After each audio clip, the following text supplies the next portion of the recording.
नमस्कार, मैं हूं आपके साथ नीलोफर अंसारी और आप देख रहे हैं V9 न्यूज। देश और दुनिया की हर बड़ी खबर पर रहती है हमारी पैनी नजर। आइए नजर डालते हैं आज की बड़ी खबर। गया सुप्रीमो अखिलेश यादव आज अयोध्या पहुंचे, जहां वे जिले के मवाई क्षेत्र के एक बाग में आयोजित इंडिया गठबंधन समर्थित सपा प्रत्याशी अवधेश प्रसाद के समर्थन जनसभा संबोधित किया। वहीं जनसभा के बाद मीडिया से सपा सुप्रीमो अखिलेश यादव ने कहा, अयोध्या सौहार्द की राजधानी बने, अयोध्या से संदेश सकारात्मक राजनीति का जाए, अयोध्या का संदेश मिली जुली संस्कृति का है और एक दूसरे के प्रति प्रेम बढ़े और ऐसा वातावरण बने जिसमें कहीं भय की जगह न हो। लेकिन भारतीय जनता पार्टी ने लगातार नकारात्मक राजनीति से भय का माहौल, डराने का माहौल पैदा किया है। मुझे उम्मीद है अयोध्या के वासी इस बार अपने सबसे पुराने नेता अवधेश प्रसाद को चुनकर अयोध्या के विकास को और ऊंचाई पर ले जाने का काम करेंगे। भाजपा ने झूठ बोलकर जिस ऊंचाई पर पहुंचे, अब वह ढलान पर आ रहे हैं और नीचे जा रहे हैं। उनका काउंटडाउन शुरू हो गया है। जनता अब उनकी कहानी नहीं सुनना चाहती। उनके जो पुराने घिसे पिटे डायलॉग हैं उनको भी नहीं सुनना चाहती। जिस समय उन्हें पेपर लीक पर बात करनी चाहिए, जिस समय उन्हें नौजवानों की नौकरी पर बात करनी चाहिए, उस समय वह लोगों का ध्यान हटाना चाहते हैं अपनी बातों से। अयोध्या से ब्रजेश सैन की रिपोर्ट।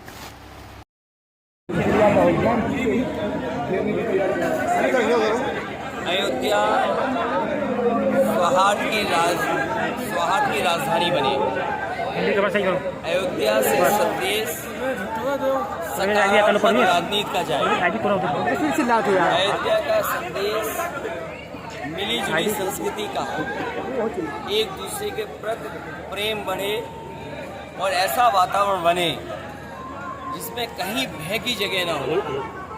लेकिन भारतीय जनता पार्टी ने लगातार नकारात्मक राजनीति से भय का माहौल, डराने का माहौल पैदा किया।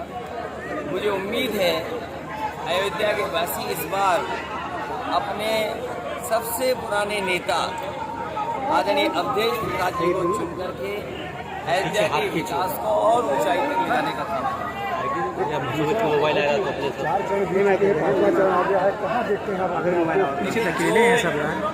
भाजपा ने झूठ बोल करके जिस ऊंचाई तक पहुंचे थे, अब वो ढलान पे आ गए हैं और नीचे जाते जा रहे हैं।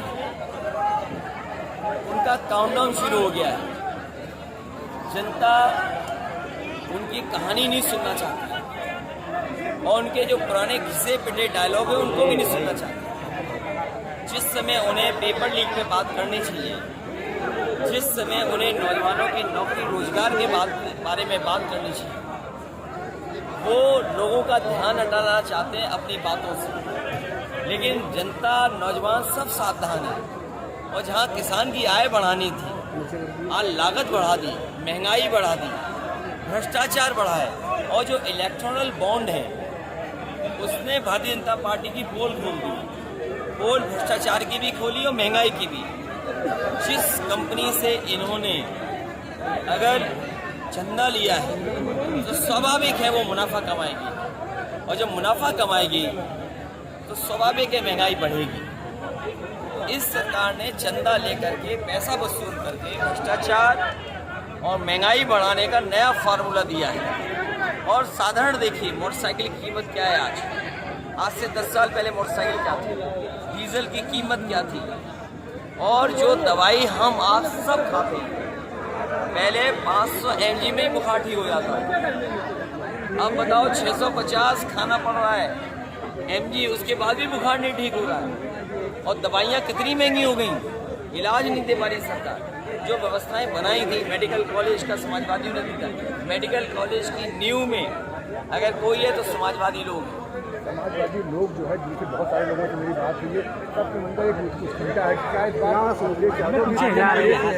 ये बड़ी वो है। आपको देखिए, आप अगर गिनती में भी हैं, अगर आप गिनती में भी शामिल हैं तो हम समाजवादियों के लिए बड़ी बात है। और रेस में कौन होगा, ये चुनाव के बाद स्ट्रेटेजी का खुलासा होगा। एक आखिरी सवाल है, वो हालांकि इलेक्शन से आपने जुड़ा नहीं, जो केजरीवाल के घर में मालीवाल का एक बड़ा विवाद आया, जो राज्यसभा है सदस्य भी हैं, बाकायदा इसके पहले महिला के अध्यक्ष थी। बताया जाए कि मुख्यमंत्री के आवास में इस तरह की चीजें हुई, तो क्या घटना हुई है उसकी मुझे सच्चाई में जानकारी नहीं है, क्योंकि आज हमारी और कांग्रेस पार्टी के राष्ट्रीय अध्यक्ष मल्लिकार्जुन खड़गे साहब की प्रेस थी। हम लोगों ने राशन की गुणवत्ता, राशन की मात्रा को बढ़ाने का फैसला लिया। वहीं आटा और डाटा की बात की है। कल हमारी और अरविंद केजरीवाल जी की जॉइंट प्रेस कॉन्फ्रेंस है। मैं समझता हूँ वो बात सामने आ जाएगी कि सच्चाई क्या थी पीछे। महिला सुरक्षा की बात लगातार करते हैं। नहीं, महिला की सुरक्षा विषय है, लेकिन जो ये विषय एक ही पार्टी के बीच का है और एक ही पार्टी की सांसद है, एक ही पार्टी से वो संबंध रखती है, क्या कारण रहा होगा जिसकी वजह से ये बात सामने आई है, वो तभी जान सकते हैं जब हम जानकारी कर लें। अभी मैं उसमें टिप्पणी नहीं कर सकता हूँ, लेकिन महिला सुरक्षा में तो आंकड़े जो बताते हैं उत्तर प्रदेश सबसे पीछे खड़ा है।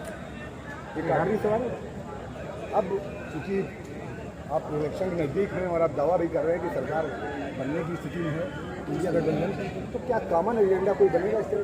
देखिए, हमारा विजन डॉक्यूमेंट है और अलग पार्टियों का हमारा विजन डॉक्यूमेंट है, कांग्रेस पार्टी का मैनिफेस्टो है, लेकिन बहुत सारे बिंदु इसमें कॉमन है। किसानों का कर्ज माफ होना, माताओं बहनों को लखपति बनाना, बच्चों को नौकरी देना, 30 लाख जो जगह खाली है उनको देना, जाति जनगणना कराना, सामाजिक न्याय की बात करना, जिनके साथ आरक्षण में भेदभाव उनको आरक्षण दिलवाना। मैं समझता हूँ हम सबका लार्जली जो घोषणा पत्र है वो एक सा है, और जब बहुत सारे घोषणा पत्र हैं तो जनता को तो वन ऑफ द बेस्ट चीज़ मिलेगी, क्योंकि बहुत सारे आइडियाज़ हैं। यहाँ ऐसा नहीं कि एक व्यक्ति की मनमर्जी से सब कुछ चल रहा हो, जो आत्मतुष्टिकरण के लिए कुछ भी फैसला ले सकते हैं। इसलिए जनता को सबसे बेस्ट जो चीज़ होगी, बेस्ट ऑफ बेस्ट मिलने जा रहा है, उसके लिए जनता मतदान कर रही है। और मैं आखिरी कहता हुआ कि लोग अपना अपना आकलन कर रहे हैं, लेकिन इस बार भारतीय जनता पार्टी के खिलाफ जनता का गुस्सा 7वें आसमान पे है। 140 करोड़ की जनता इन्हें 140 सीट के लिए भी तरसा देती है। धन्यवाद।